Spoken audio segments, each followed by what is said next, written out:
নতুন pay scale বাস্তবায়নের দাবিতে ৬ দিনের ধারাবাহিক কর্মসূচি ঘোষণা করেছে বাংলাদেশ সরকারি কর্মকর্তা কর্মচারী কল্যাণ সমিতি। দীর্ঘদিন ধরে বেতন কাঠামো পুনর্বিন্যাস না হওয়ায় সরকারি কর্মকর্তা কর্মচারীদের জীবনযাত্রার ব্যয় ব্যাপকভাবে বেড়ে গেছে, এমন বাস্তবতায় সংগঠনটি এই কর্মসূচি ঘোষণা করেছে বলে জানিয়েছে সংশ্লিষ্টরা।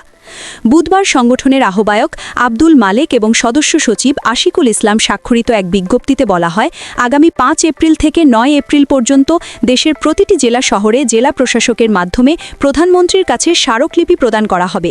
এই কর্মসূচির মাধ্যমে মাঠ পর্যায়ের কর্মকর্তা কর্মচারীদের দাবি সরাসরি সরকারের সর্বোচ্চ পর্যায়ে পৌঁছে দেওয়ার চেষ্টা করা হবে। এছাড়া ১০ এপ্রিল উপজেলা, জেলা এবং বিভাগীয় শহরগুলোতে শান্তিপূর্ণ আলোচনা সভা এবং প্রতিনিধি সমাবেশ আয়োজনেরও ঘোষণা দেওয়া হয়েছে, যেখানে সংশ্লিষ্টরা তাদের দাবির পক্ষে যুক্তি তুলে ধরবেন।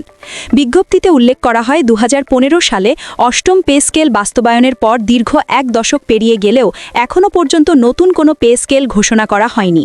অথচ এই সময়ে নিত্য প্রয়োজনীয় পণ্যের দাম, বাসা ভাড়া, চিকিৎসা ব্যয়, শিক্ষা খরচ, গ্যাস, পানি ও বিদ্যুতের বিল অস্বাভাবিক হারে বৃদ্ধি পেয়েছে।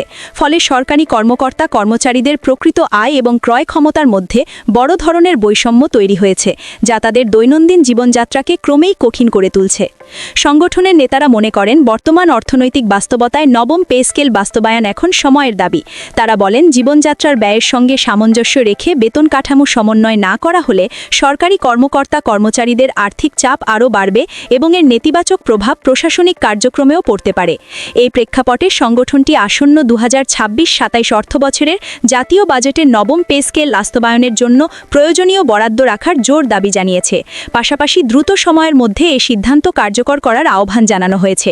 বিজ্ঞপ্তিতে আরও বলা হয়, সরকারের নির্বাচনী ইশতেহারে দেওয়া প্রতিশ্রুতি অনুযায়ী দ্রুত নবম পে স্কেল বাস্তবায়নে প্রধানমন্ত্রীর সরাসরি হস্তক্ষেপ কামনা করছে বাংলাদেশ সরকারি কর্মকর্তা কর্মচারী কল্যাণ সমিতি।